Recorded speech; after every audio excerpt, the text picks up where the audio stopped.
I'm going to tell a little bit of a gruesome story this morning. So if anyone would like to join me up here, I'd like to welcome and invite you. Okay. My name is Katie Resendez, and I'm the Director of Children's Ministry here at UUC Phoenix. Good morning, everyone. Thank you. There was once a man with 3 names, and he was a man who thought very deeply about the things that he wanted and how the world should be and what he knew of the world. And he would sit and talk to his God, and often he would be on his knees with his hands folded and looking up and talking to his God. What do we call that kind of conversation? A prayer, right. He would often find himself in prayer, and when he prayed, he heard God's response. Can you imagine this experience of asking the world for something, be it advice for something little or something big that's on your heart, and sitting in such a meditative way, in a deep way, that you hear a response, and you feel that response. And this man's life was pretty amazing because of that. He would get direct messages from God about what to do and where to go and how to act. And it would be things like, take your whole family and go and settle over there. And this man would say, over there? I don't even know what's over there. And God would say, just do it, it'll be fine. And the man would think about it and think about it. And sometimes he would do what God said, and sometimes he wouldn't. Things like once he was traveling in an unknown land that was a little hostile, and he kind of pretended like his wife wasn't his wife. Neither God, his God, nor his wife were very happy about that, so you can imagine. But sometimes he did exactly what God said. And sometimes, when he found himself on his knees in prayer, he would get into negotiations with his spiritual leader, with his God. At one point, God had told him, I am going to condemn an entire city to die. And this man with 3 names, Ibrahim being one of them, said, please don't, please save this city. And God was like, nah. Ibrahim said, well, what about 40 people? Save 40 people. And this, you kids, is how you know it's a Bible story, because the number 40 showed up. So, he said, what about 40 people? And God said, no. 30? No. How about 10? And the message Ibrahim heard back was, how about this one family right here that's related to you? That's all I'm going to do. And I'm God, so I'm not going to budge. That was frustrating, and that was hard. And Ibrahim found himself in prayer again and again and again with God. Now I'm going to tell probably the most famous story about him, and it's kind of gruesome, and it's a little bit intense, especially if you are anyone who has children. How many of you have children or are a parent in some way? Or if any of you are a child and have a parent. How many of you have a parent? Okay. So, Avram, which was another of his names, was in prayer and trying to figure out what he should do and what the meaning of each of his children's lives were and how they had come into the world, all of these big, big questions. And the questions about devotion. How much do I have to give? And the message he got from God was a terrifying one. God said, take your son, Isaac, and bring him up to the mountain, and lay him on a stone, and with another stone, a sharpened stone, kill him. What do you think Abraham said? I think you should take your child to the mountain and kill him. Fair enough.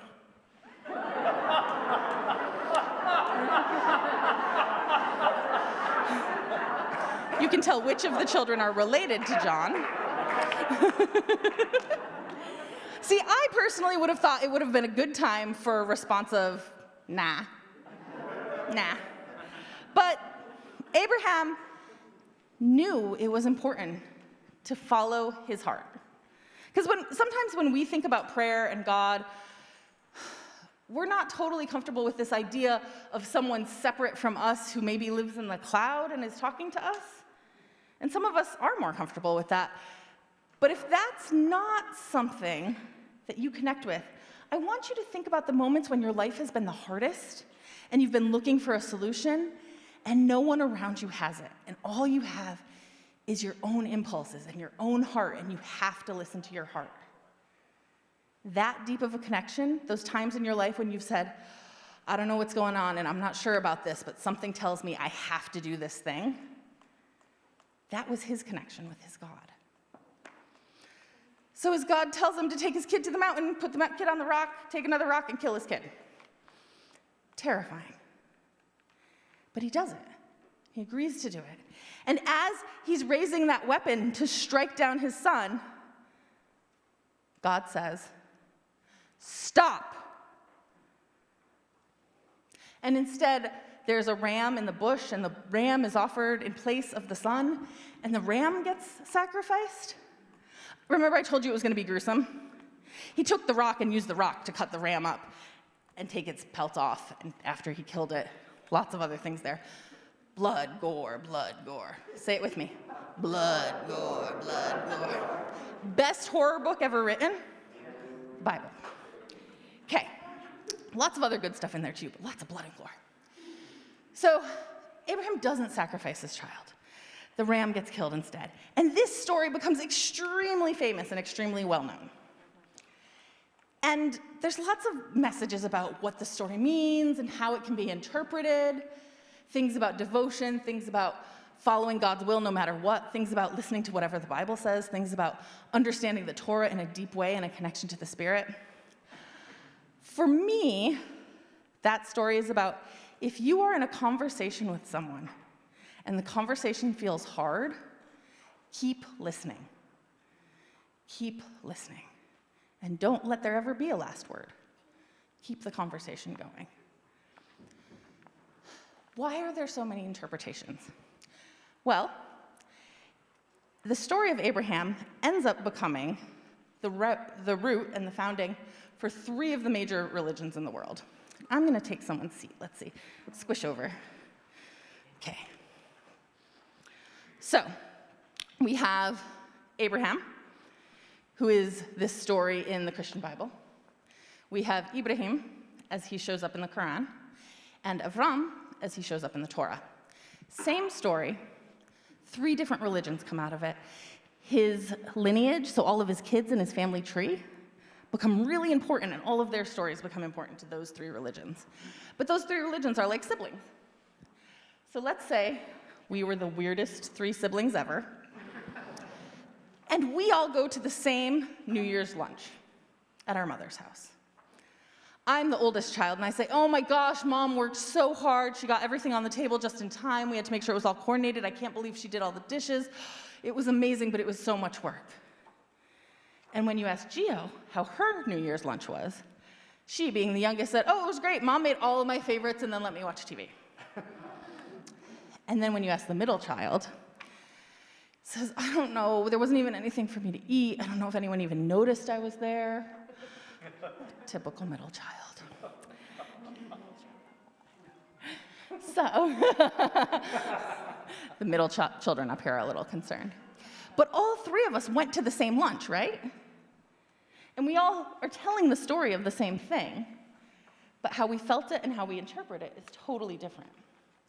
And Abraham becomes really, really important in the world because the religions that are based out of the Abrahamic traditions have a lot to do with go out and find that land and live there, right? So conquering land. Have lots and lots of kids, so having a huge population. And obedience. Follow these rules.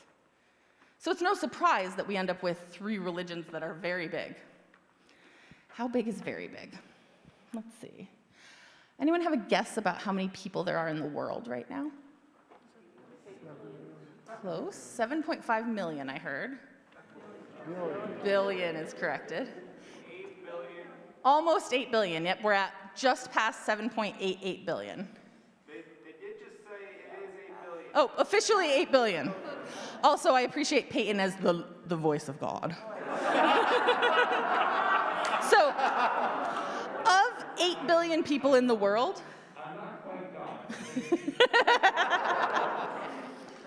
4.8 billion belong to Abrahamic religions. 4.8 billion are either Islamic, Jewish, or Christian. And all of them pull themselves back to this one man's lineage and one man's history. So when we think about these stories, whether or not they connect for us, they're important stories in our community, and they shape our laws, they shape our literature, and they shape how we organize our communities. And I'm going to encourage everyone to look into stories of Abraham because there's lots of blood and gore, and a good amount of sex, too. So if you have some time this week and are into something scandalous, I suggest studying The Man with Three Names. Thank you, everyone.